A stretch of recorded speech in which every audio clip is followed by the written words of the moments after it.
যখনই পৃথিবীতে ধর্ম দুর্বল হয়েছে, অন্যায় শক্তিশালী হয়েছে আর মানুষের আশা প্রায় শেষ হয়ে গেছে, ঠিক তখনই এক মহাশক্তি ভিন্ন ভিন্ন রূপে পৃথিবীতে আবির্ভূত হয়েছেন।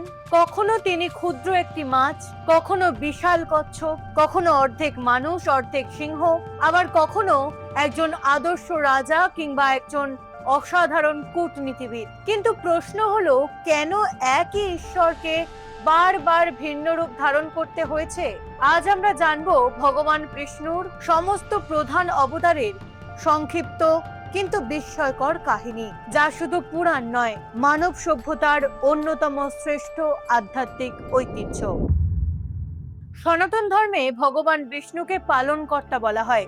ব্রহ্মা সৃষ্টি করেন, শিব সংহার করেন, আর বিষ্ণু রক্ষা করেন সমগ্র সৃষ্টিকে। শ্রীমদ্ ভগবত গীতায় ভগবান শ্রীকৃষ্ণ নিজেই বলেছেন, যখনই ধর্মের অবনতি এবং অধর্মের উত্থান ঘটে, তখনই তিনি ধর্ম প্রতিষ্ঠার জন্য অবতার গ্রহণ করেন। এই বিশ্বাস থেকেই জন্ম নিয়েছে বিষ্ণুর অবতার তথ্য। প্রথম অবতার মৎস্য। পুরাণে বলা হয়েছে, এক মহাপ্রলয়ের সময় বৈবস্বত মনুকে একটি ক্ষুদ্র মাছ রক্ষা করার অনুরোধ করে। সেই মাছ ধীরে ধীরে বিশাল আকার ধারণ করে এবং জানিয়ে দেয় তিনিই ভগবান বিষ্ণু। প্রলয়ের সময় তিনি মনু, সপ্তর্ষি এবং জীবনের বীজকে নিরাপদে রক্ষা করেন। এই অবতার আমাদের শেখায়, জ্ঞান ও জীবনকে রক্ষা করাই প্রকৃত ধর্ম। দ্বিতীয় অবতার কূর্ম বা কচ্ছপ। সমুদ্র মন্থনের সময় মন্দার পর্বত ডুবে যেতে শুরু করলে বিষ্ণু বিশাল কচ্ছপের রূপ ধারণ করে নিজের পিঠে সেই পর্বতকে ধারণ করেন। দেবতা ও অসুরের সম্মিলিত প্রচেষ্টায় তখন অমৃত সহ বহু দিব্য রত্নের আবির্ভাব ঘটে।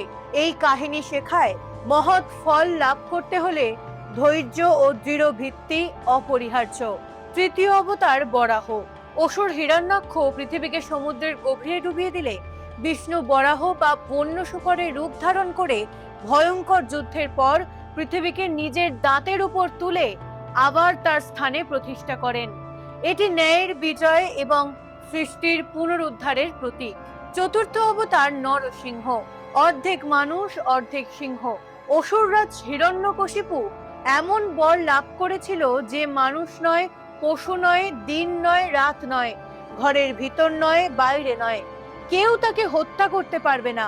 কিন্তু তার পুত্র প্রহ্লাদ ছিলেন বিষ্ণুর একনিষ্ঠ ভক্ত। তখন বিষ্ণু সন্ধ্যাবেলায় প্রাসাদের দোরগোড়ায় নরসিংহ রূপে আবির্ভূত হয়ে নিজের নখ দিয়ে অসুরকে বধ করেন। এই অবতার প্রমাণ করে, অহংকার যত বড়ই হোক, ঈশ্বরের ন্যায় বিচারের কাছে তা টিকে থাকতে পারে না। পঞ্চম অবতার বামন। অসুররাজ বলি ছিলেন অত্যন্ত দানশীল ও শক্তিশালী। বিষ্ণু এক ক্ষুদ্র ব্রাহ্মণ বালকের রূপে এসে মাত্র 3 পা জমি চান। প্রথম পদক্ষেপে তিনি আকাশ, দ্বিতীয় পদক্ষেপে তিনি পৃথিবী পরিমাপ করেন, তৃতীয় পদক্ষেপ রাখার জন্য বলি নিজের মাথা এগিয়ে দেন।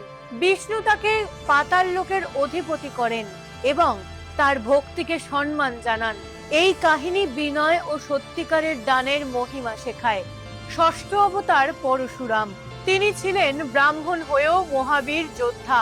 যখন অত্যাচারী ক্ষত্রিয় রাজারা ধর্মচ্যুত হয়ে পড়েছিলেন, তখন তিনি বহুবার পৃথিবীকে তাদের অত্যাচার থেকে মুক্ত করেন। পরশুরাম আজও চিরঞ্জীবীদের একজন বলে বিশ্বাস করা হয়। সপ্তম অবতার শ্রীরাম। অযোধ্যার রাজপুত্র, আদর্শ পুত্র, আদর্শ স্বামী এবং আদর্শ রাজা। রাবণের বিরুদ্ধে ধর্মযুদ্ধ, 14 বছরের বনবাস এবং সত্য ও ন্যায়ের প্রতি তার অটল প্রতিজ্ঞা তাকে মর্যাদা পুরুষোত্তম উপাধি দিয়েছে। রামায়ণ আজও কোটি কোটি মানুষের জীবনের নৈতিক আদর্শ। অষ্টম অবতার শ্রীকৃষ্ণ। তার জীবন একদিকে যেমন বৃন্দাবনের মধুর লীলা, তেমনি অন্যদিকে কুরুক্ষেত্রের মহান উপদেশ। মহাভারতের যুদ্ধক্ষেত্রে অর্জুনকে তিনি যে জ্ঞান দিয়েছিলেন, তাই আজ শ্রীমদ্ ভগবত গীতা নামে বিশ্বের অন্যতম শ্রেষ্ঠ আধ্যাত্মিক গ্রন্থ। নবম অবতার নিয়ে বিভিন্ন প্রাচীন পরম্পরায় ভিন্ন মত রয়েছে।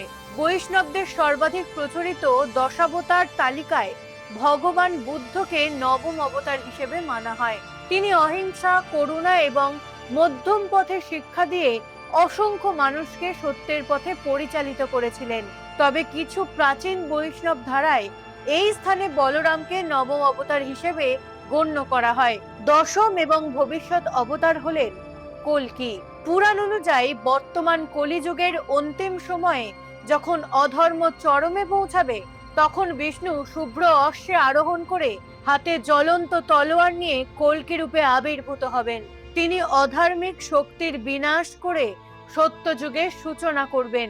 এই অবতার এখনো ভবিষ্যতের প্রতীক্ষা, কিন্তু তার বার্তা আজও স্পষ্ট: অন্যায় কখনো চিরস্থায়ী নয়। যদি আমরা এই অবতারগুলোর ক্রম লক্ষ্য করি, তাহলে প্রথমে জলজ প্রাণী, তারপর উভচর সদৃশ্য রূপ, তারপর স্থলচর, এরপর অর্ধ মানব, তারপর পূর্ণ মানব এবং ক্রমশ উন্নত নৈতিক ও আধ্যাত্মিক চেতনার প্রকাশ দেখতে পাই। বহু গবেষক এটিকে প্রতীকীভাবে জীবনের ও মানব সভ্যতার বিকাশের সঙ্গে তুলনা করেছেন। ভগবান বিষ্ণুর প্রতিটি অবতার আমাদের একটাই শিক্ষা দেয়: ঈশ্বরের শক্তি কোনো একটি রূপে সীমাবদ্ধ নয়। সময়, পরিস্থিতি এবং মানব জাতির প্রয়োজন অনুযায়ী তিনি ভিন্ন ভিন্ন রূপে আবির্ভূত হন, কিন্তু তার উদ্দেশ্য সব সময় এক: ধর্মের প্রতিষ্ঠা, অধর্মের বিনাশ এবং ভক্তদের রক্ষা। আর সনাতন ধর্ম, পুরাণ, দেব দেবীর অজানা ইতিহাস এবং আধ্যাত্মিক রহস্য নিয়ে এমন আরো ভিডিও দেখতে এখনই আমাদের চ্যানেলটিকে সাবস্ক্রাইব করুন।